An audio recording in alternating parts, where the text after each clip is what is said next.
भारत के 74वें स्वतंत्रता दिवस की पूर्व संध्या पर राष्ट्रपति रामनाथ कोविंद ने देश को संबोधित किया। राष्ट्रपति ने चीन का नाम लिए बिना कहा, जब विश्व समुदाय को सबसे बड़ी चुनौती से एकजुट होकर संघर्ष करने की जरूरत है, तब पड़ोसी ने विस्तारवादी गतिविधियों को चालाकी से अंजाम देने की कोशिश की। हमारे पड़ोसी ने अपनी विस्तारवादी गतिविधियों को चालाकी से अंजाम देने का दुस्साहस किया। सीमाओं की रक्षा करते हुए हमारे बहादुर जवानों ने अपने प्राण न्यौछावर कर दिए। राष्ट्रपति ने राम मंदिर पर कहा, श्री राम जन्मभूमि पर मंदिर निर्माण का शुभारंभ हुआ है और देशवासियों को गौरव की अनुभूति हुई है। अयोध्या में श्री राम जन्मभूमि पर मंदिर निर्माण का शुभारंभ हुआ है और देशवासियों को गौरव की अनुभूति हुई है। देशवासियों ने लंबे समय तक धैर्य और संयम का परिचय दिया। आत्मनिर्भर भारत पर राष्ट्रपति ने कहा, आत्मनिर्भरता का अर्थ सक्षम होना है, दुनिया से अलगाव या दूरी बनाना नहीं। देश कल यानी 15 अगस्त को स्वतंत्रता दिवस की 73वीं वर्षगांठ मनाएगा। दिल्ली में लाल किले पर प्रधानमंत्री नरेंद्र मोदी राष्ट्र ध्वज फहराएंगे। प्रधानमंत्री कल सुबह 7 बजे राजघाट जाएंगे, जहां वो राष्ट्रपति महात्मा गांधी को श्रद्धांजलि देंगे। 7:18 पर प्रधानमंत्री लाहौरी गेट पहुंचेंगे, जहां रक्षा मंत्री और रक्षा सचिव प्रधानमंत्री का स्वागत करेंगे। इसके बाद प्रधानमंत्री को गार्ड ऑफ ऑनर दिया जाएगा। सुबह 7:30 बजे प्रधानमंत्री लाल किले की प्राचीर पर राष्ट्र ध्वज फहराएंगे, जिसके तुरंत बाद सेना का बैंड राष्ट्रगान की धुन बजाएगा और झंडे को 21 तोपों की सलामी दी जाएगी। 7:32 पर प्रधानमंत्री लाल किले से राष्ट्र को संबोधित करेंगे। स्वतंत्रता दिवस पर यह 7वीं बार होगा जब प्रधानमंत्री नरेंद्र मोदी लाल किले पर राष्ट्र ध्वज फहराएंगे। 74वें स्वतंत्रता दिवस की पूर्व संध्या पर देश की तीनों सेनाओं को संबोधन में रक्षा मंत्री राजनाथ सिंह ने कहा कि अगर दुश्मन देश हम पर हमला करता है तो हम हर बार की तरह जवाब जरूर देंगे।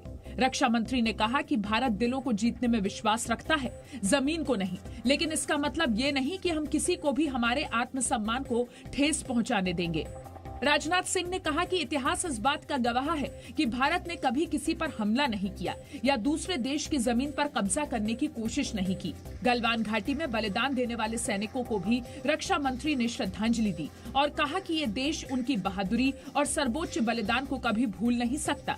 रक्षा मंत्री ने 5 रफाल लड़ाकू विमानों के भारत पहुंचने पर कहा कि ये सैन्य इतिहास के नए युग की शुरुआत है। दिल्ली के बाटला हाउस एनकाउंटर में शहीद हुए दिल्ली पुलिस के इंस्पेक्टर मोहन चंद शर्मा को मरणोपरांत वीरता पुरस्कार से सम्मानित किया जाएगा। 2005 में अयोध्या में हुए आत्मघाती हमले के मास्टरमाइंड आसिफ उर्फ शैफुल्लाह को साल 2007 में जम्मू कश्मीर में एनकाउंटर में मार गिराने वाली दिल्ली पुलिस स्पेशल सेल की टीम को वीरता पुरस्कार मिला है। इस टीम में शहीद हुए इंस्पेक्टर मोहन चंद शर्मा भी शामिल थे। आज हमारे लिए ये बड़ा गर्व का दिन है और मैं उनकी टीम के सभी सदस्यों को बधाई देना चाहती हूँ, जिन्होंने उनके साथ कंधे से कंधा मिलाकर काम किया। शहीद इंस्पेक्टर मोहन चंद्र शर्मा को 2009 में अशोक चक्र से सम्मानित किया गया था। ये मोहन चंद्र शर्मा का 7वां वीरता पदक है। उन्हें 7 बार राष्ट्रपति के पदक से सम्मानित किया गया है। देश भर में स्वतंत्रता दिवस के जश्न की शुरुआत हो चुकी है। पूरे देश में सुरक्षा के कड़े इंतजाम किए गए हैं। अटारी बॉर्डर पर बीटिंग द रिट्रीट समारोह हुआ। शानदार रोशनी की गई। सेना के बैंड ने भी प्रदर्शन किया।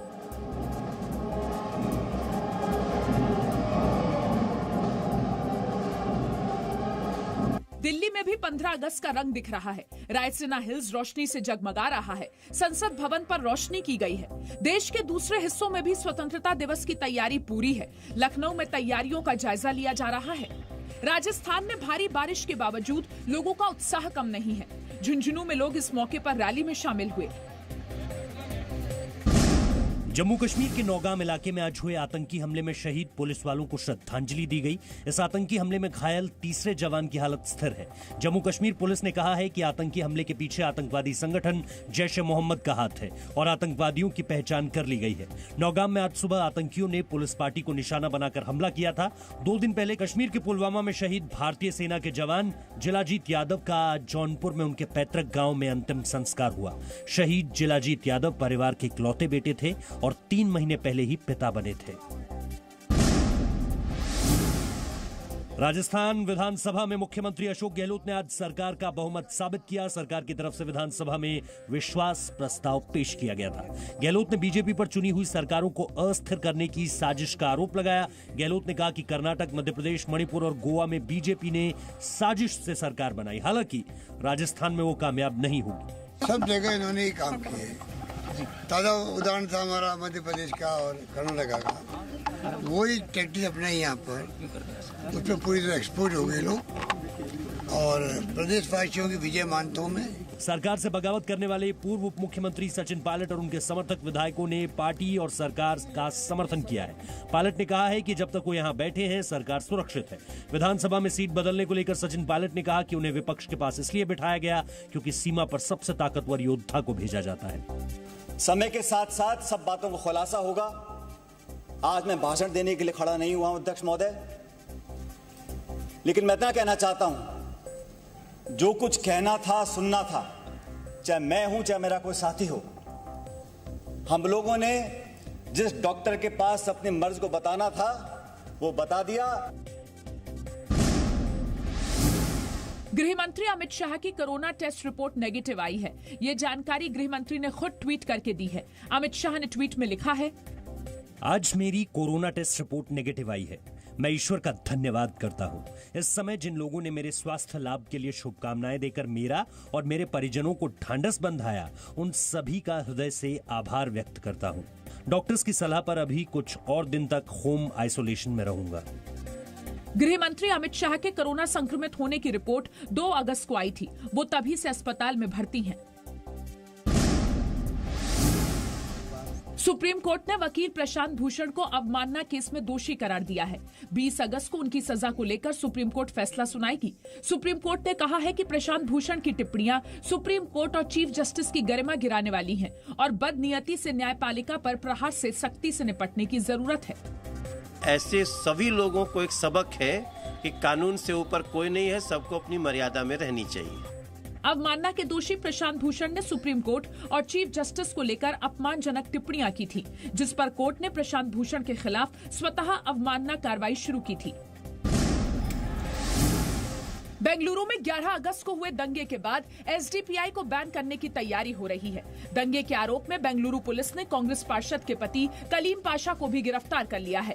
इस केस में अब तक 206 लोगों को गिरफ्तार किया जा चुका है। दंगाइयों की भीड़ ने जिस कांग्रेस विधायक श्रीनिवास मूर्ति का घर जलाया था, उन्होंने आज डीजे हल्ली पुलिस स्टेशन में एफआईआर दर्ज कराई। आरोप है कि विधायक के भतीजे के कथित सोशल मीडिया पोस्ट के बाद ही बेंगलुरु में हिंसा भड़की थी। कल बेंगलुरु पुलिस ने एफआईआर में खुलासा किया था कि दंगे में सभी पुलिस वालों की हत्या की साजिश थी। दिल्ली में कोरोना वायरस से संक्रमण के मामले 1.5 लाख से ज्यादा हो गए हैं। पिछले 24 घंटे में संक्रमण के 1192 नए केस आए और 11 लोगों की मौत हुई। 24 घंटे में 790 मरीज इलाज से ठीक हुए। दिल्ली में अब तक 1,50,652 मरीज कोरोना से संक्रमित हुए हैं। कुल 4,178 मरीजों की संक्रमण से मौत हुई है। दिल्ली में इलाज से 1,35,108 लोग ठीक हो चुके हैं। ठीक होने वाले मरीजों की दर 89.68% है। 11,366 संक्रमित मरीजों का इलाज जारी है। Presenting B News app available on Google Play and App Store. Download it now.